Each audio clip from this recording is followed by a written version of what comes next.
Welcome to Green Energy Approved. Thank you for joining us. This is our Blue Checkmark Grow Series.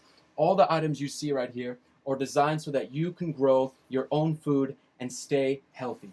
The first item on the list you see here is the Viparspectra 1200 watt LED series grow light.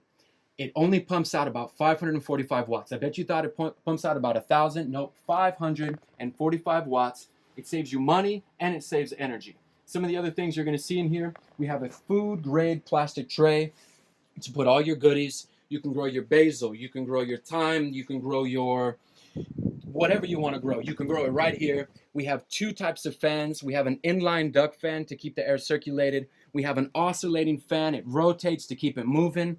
On the side, we have temperature control. I'll show you right here as we turn this on. You're going to hear it in 3, 2, 1. Yes, wonderful. Awesome. Hear that? Yup. All right, move over to the left. We have a thermostat to make sure you know what's happening. And right above, we have the VIVOSUN Mylar grow tent. It fits in a 10 by 10 closet. Everything you see fits in your closet. You can grow your own food. You can stay healthy. You can do it all from your home. Check out the links below. Full descriptions are there. Go to greenenergyapproved.com. Thank you very much.